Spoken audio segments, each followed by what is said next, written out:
I used to be a Weird Warriors kid. Now I'm a Weird Warriors adult. Each week I'm discussing a chapter of the iconic books by Aaron Hunter. My name is Charlie, and in today's episode I will be talking about Prophecies Begin, Book 1, Into the Wild, Chapter 17. Join me on this adventure into the world of warrior cats.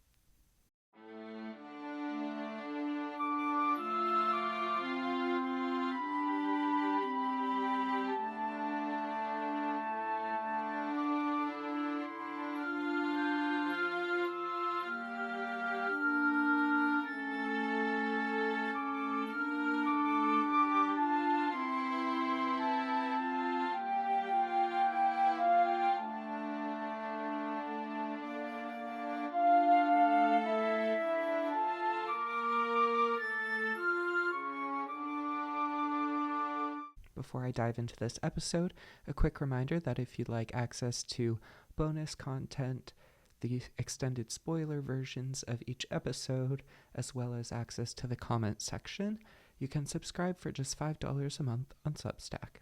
I also want to say that today is my 24th birthday. Oh my god, I cannot believe it. It is also 1 year since I adopted Lucky. Again, oh my god, I cannot believe it. Lucky is an emotional support pet, and he has definitely done that for me.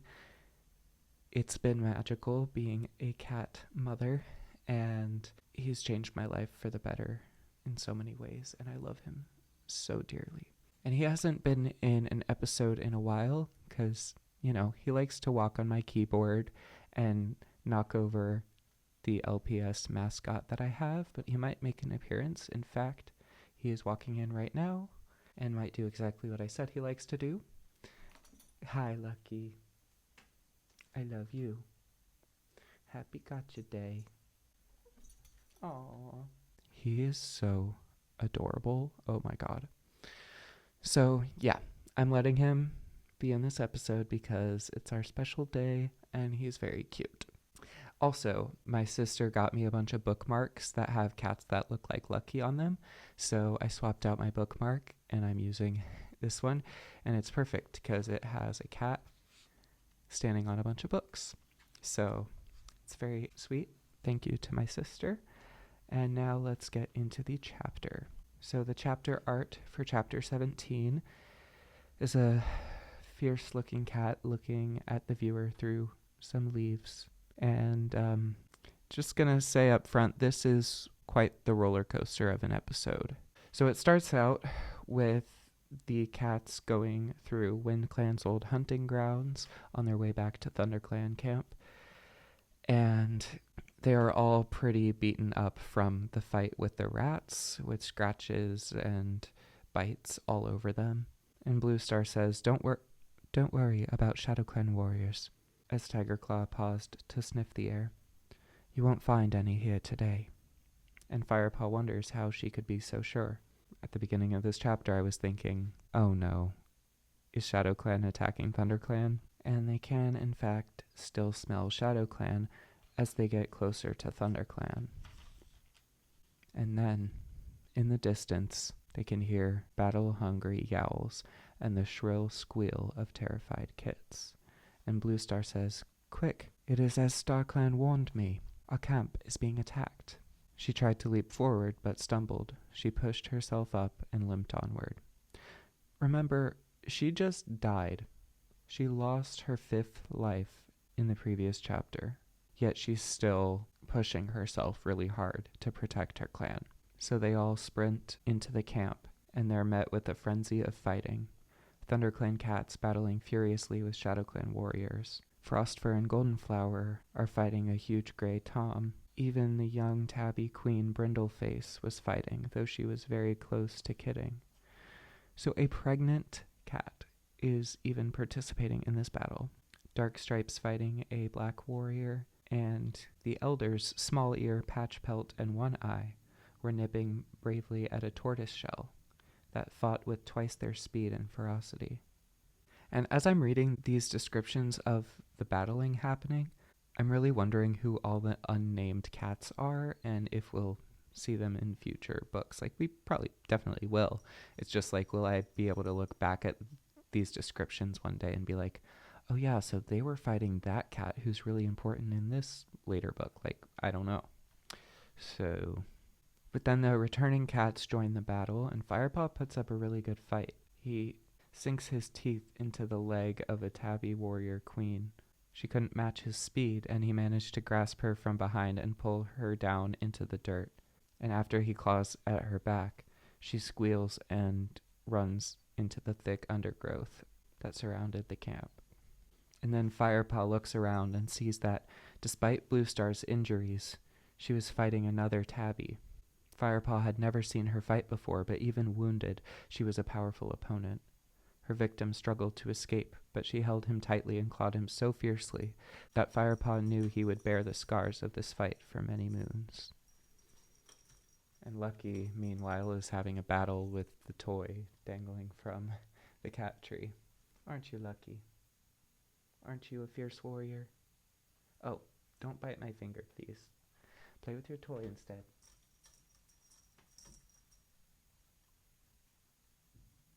Okay. Then Firepaw sees a white ShadowClan cat with jet black paws, Blackfoot, dragging a ThunderClan elder away from the nursery. The ShadowClan deputy made a quick work. Oh. No, thank you, Lucky. No, thank you. The ShadowClan deputy made quick work of killing the elder, who had been guarding the kits, and began to reach into the bramble nest with one massive paw. The kits were squealing and mewling, undefended now, as their mothers wrestled with other ShadowClan warriors in the clearing. So much is happening at once. Hi, Lucky. No. No, thank you. They're gonna go over here. So first of all, I'm wondering why... Oh, I have to take a call. My grandma's calling me for my birthday. Let me pause. Okay, I'm back. So with Blackfoot attacking the kits and killing the elder on the way, I felt like it almost skimmed past this. Like, it just says he made a quick work of killing the elder. Who is the elder? Which character is it? Why is the elder unnamed?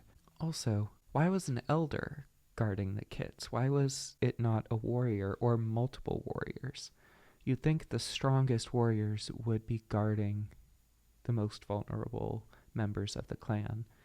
Here comes Lucky. Hi. I know you're in a playful mood, but Mama's working on the podcast. Like, I know this was a surprise attack, so they maybe didn't have a lot of time to strategize positions in the camp of where they would fight. However, they were still suspecting that this could be a threat. Also, I feel like if you're a warrior and an attack happened, you would instantly go and protect the kits, right? But then he starts scooping the kits out of the den.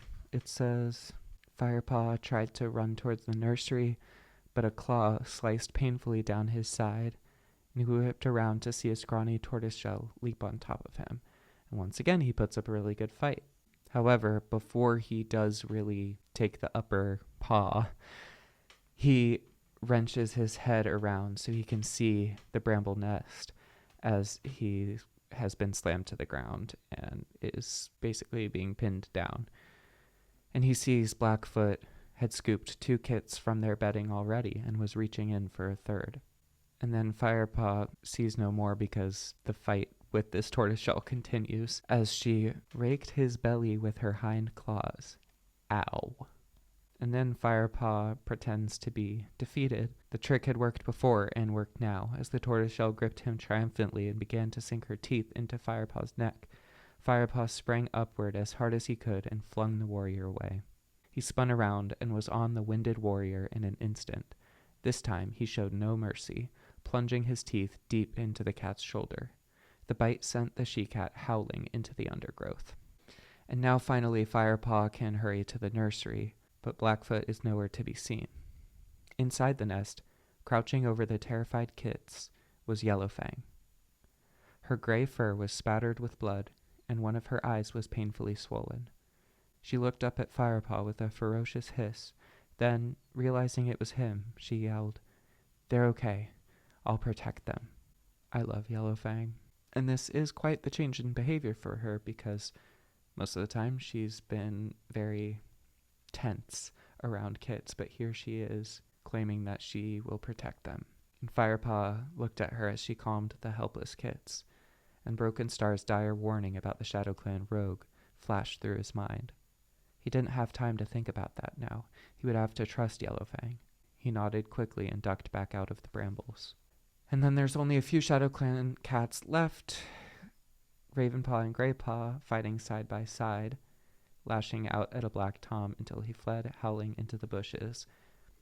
I kind of must have skimmed over that detail when I read this before recording this episode, because as I'm reading that now, the image in my head of Ravenpaw and Greypaw fighting side by side, just, I don't know, something about that makes me happy, like their friendship, their teamwork, their bravery. I love it. And Whitestorm and Darkstripe chase the last two intruders out of the camp. And finally, Firepaw can sit down and look around at the devastation left behind. Blood spattered the clearing and tufts of fur drifted in the dust. The surrounding wall of undergrowth was ripped open where the invaders had crashed through. And ThunderClan cats gather beneath the high rock. The queens run to the nursery to check on their kits. Frostfur wove her way back through the crowd, followed by Yellowfang. The White Queen stepped forward and addressed them. "Our kits are all safe, thanks to Yellowfang. A ShadowClan warrior killed brave Rosetail and was trying to steal them from their nest, but Yellowfang fought him off." So now we finally get the name of that elder, Rosetail. I think this is the first time we ever even hear of this character, and I just think that's kind of weird. I feel like it would have been more impactful to the reader if this was a character we knew. But Firepaw points out that the warrior that killed Rosetail was Blackfoot. Firepaw was determined to let the clan know how much they owed Yellowfang. Hi, Lucky.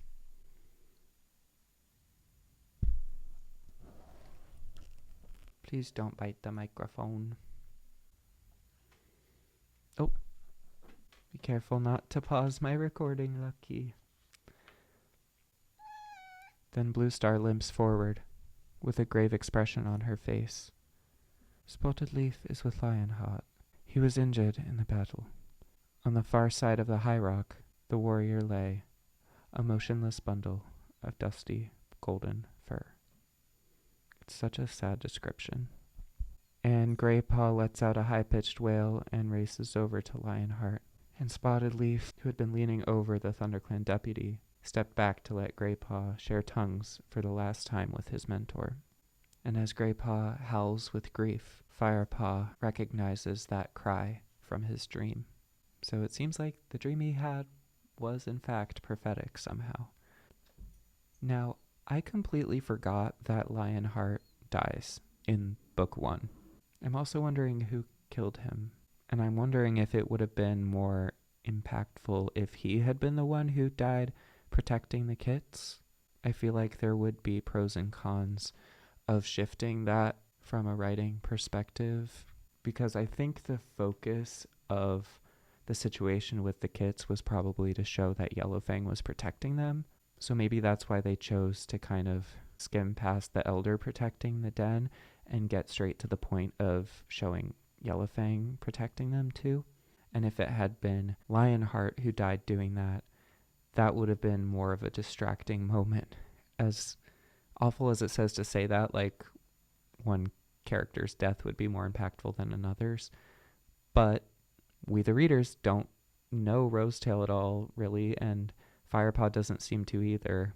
So if Lionheart had been the one to die protecting the kits, this situation that's happening now might have happened then, or at least Firepaw would have been very distracted. And I don't know. But I feel like it still could have worked. Like, maybe Firepaw just thought that Lionheart was unconscious or was too injured to get up, and he races past him to try to protect the kits himself, planning to come check on Lionheart afterwards. And that's when he sees Yellowfang, and then he runs out. And maybe that's when he sees all the other cats fighting off the last of the warriors and looks down at Lionheart and realizes that he's not breathing, and then calls for Spotted Leaf or something. Like that, it still could have been the same thing without adding this random character, but I don't know. Like, I kind of understand why they did this, but I don't know. But I did forget that this happened, especially that he dies in this book. And actually, a few weeks ago in one of the chapters, I believe it was chapter 14, I wrote down the page. It was page 168. I was talking about how this felt like a goodbye between Lionheart and Greypaw. Little did I know it was their final goodbye. And let's reread that passage. Lionheart looked at Greypaw and dipped his head. Remember, he meowed, you are almost a warrior. Don't forget what I have taught you. Greypaw looked back at Lionheart with affection. I will always remember, Lionheart, he mewed, nudging his head against the tabby's broad golden flank.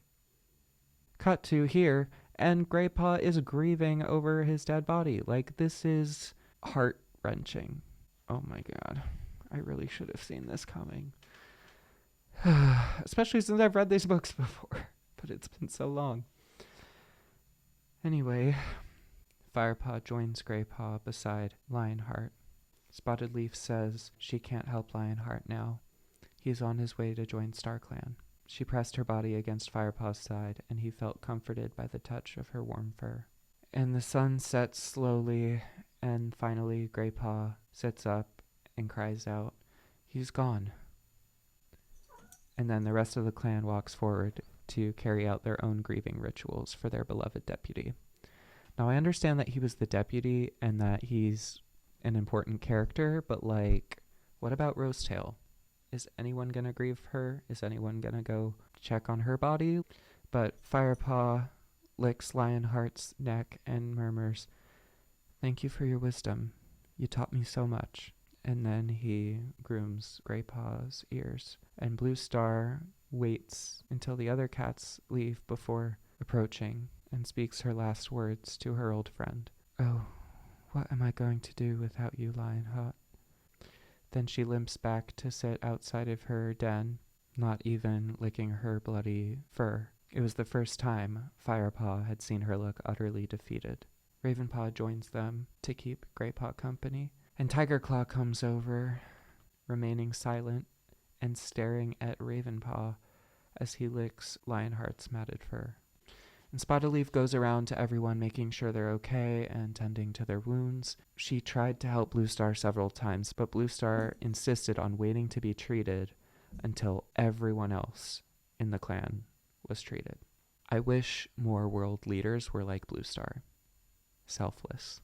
It is nearly moon high, meowed Bluestar, and it is once more my duty, much, much too soon, to name ThunderClan's new deputy.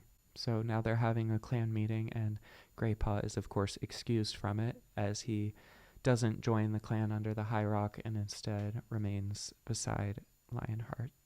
And everyone is looking expectantly at Tigerclaw, even Whitestorm. Bluestar says, I say these words before the body of Lionheart, so that his spirit may hear and approve my choice. I have not forgotten how one cat avenged the death of Redtail and brought his body back to us. ThunderClan needs this fearless loyalty even more now. Tigerclaw will be the new deputy of ThunderClan. And there's a yell of approval, with the loudest voices belonging to Darkstripe and Longtail.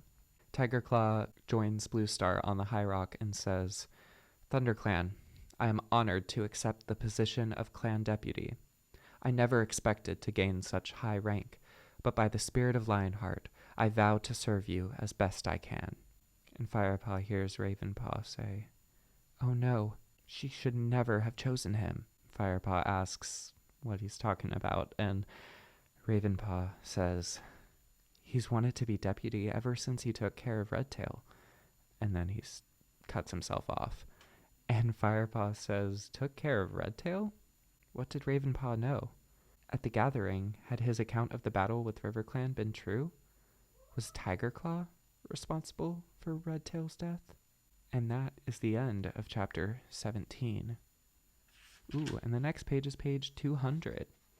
So we are nearing the end of the book, and it is very exciting. Quite a cliffhanger. What a chapter to read on my birthday. That is a very devastating chapter. But yeah, that was chapter 17. Remember, if you'd like to access the episodes that are extended because I talk about spoilers, or you want to be able to leave comments on the episodes or access other bonus content, then you can subscribe for $5 a month on Substack. But otherwise, thank you so much for listening and or watching. Thank you for being here, and I will see you next week. This has been Into the World of Warrior Cats.